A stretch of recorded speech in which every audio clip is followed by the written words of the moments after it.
Boom.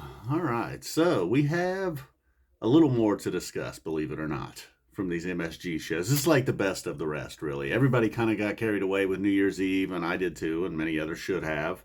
And really, the first two nights, I felt like while they were happening, the night they happened, I felt like I didn't really love these.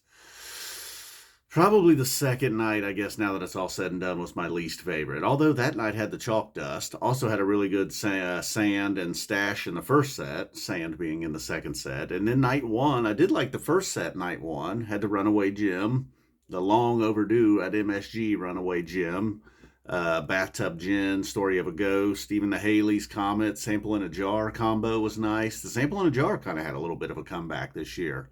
Shocking song to have made a bit of a turnaround. So the night one first set was pretty solid, and then night two, the first set, it had that stash, but not a ton else. Then Chalk Dust really did lift night two, and then I love sand, so maybe there's a little bias there. Night three obviously had that Life Saving Gun, a song. The first time I heard it, I was like, oh man, I don't like this song at all, and they're gonna play this live eventually.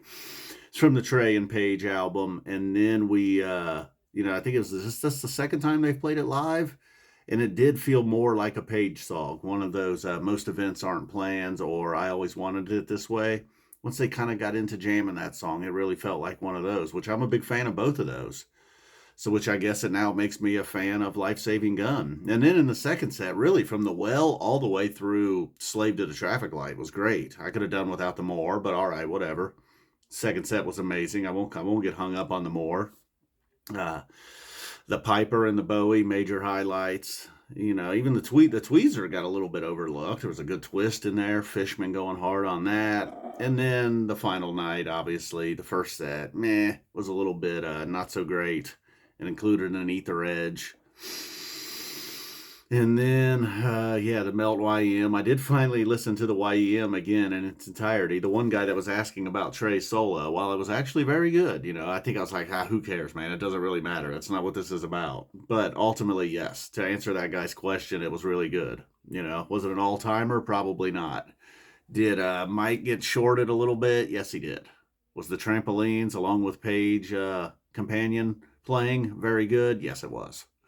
Split Open and Melt, like I said in a previous video, is pretty much the song of the year. I think they played it 8 times. 7 of them I really liked. There was one. I might have got the city or date wrong, but I did not. There was one in there. I was just like, nah, I didn't really hit tonight. It was all chaos and no cohesion. Is that right? Does that work? I don't know if that's right. Coherent is what I'm trying to say. I don't know. That's not the same word. Cohesion. Yeah, it kind of is, right? Sort of. I don't know. I sometimes just throw words out there. Sometimes I use them correctly, sometimes not. It was all chaos and no cohesion. What am I thinking of that's like glue? What's the word there? Not abrasive, but adhesive. That's the word. I was like, wait a minute, did I just say all chaos, no adhesive? Which would make sense. Nothing stuck. Actually, that would have actually not been bad. Would have sounded really clever if I would have said all chaos, no adhesive.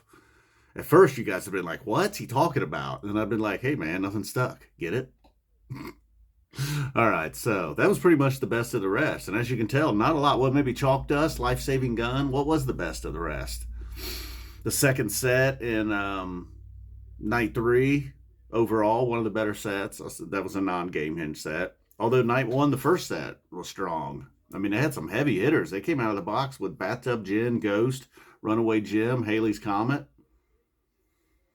And they also play like No Men in No Man's Land, though.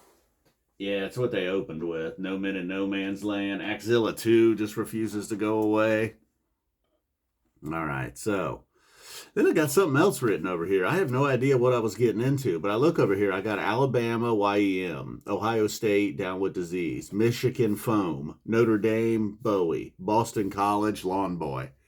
First of all, how did Boston College get lumped in with I guess 3 powerhouses, and then Notre Dame's pretty strong. I don't know if I'd compare Notre. I hate that I'm lumping Michigan in there with Alabama and Ohio State, but they did just beat both of them.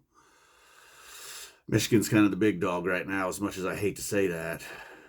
Maybe just because I'm a big Joe LaRocca fan, Professor Joe here on YouTube. I don't know. Maybe I don't know. I don't understand. Maybe I was like gonna eventually work my way down. All right, so I don't know. That doesn't matter.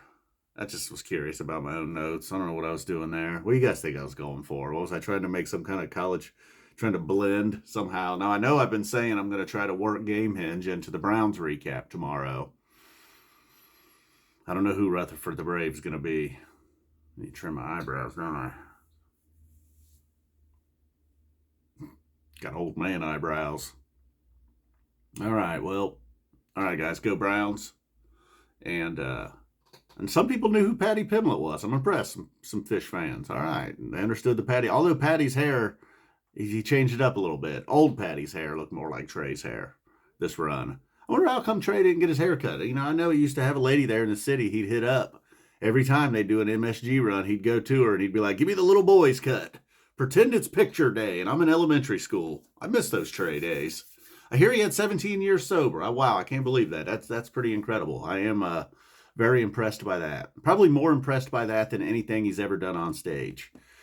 Because he was bad. You know, this wasn't a guy that like had a little, you know, went out and had a few drinks every now and then, or, you know, got caught with some blow. This was a guy who was deep into addiction, and he got out the other side. And he's doing so well now, he's helping others. So good for him. Congratulations, Trey. I know he'll never see this, and people way more important than me have given him a pat on the back, but I thought it was worth mentioning. Good for him. Let's go. Browns. Boom. We're out of here. Go from addiction to Browns. I don't know what's worse. The Browns have turned it around, though. Maybe Trey's story does have something to do with this Browns story.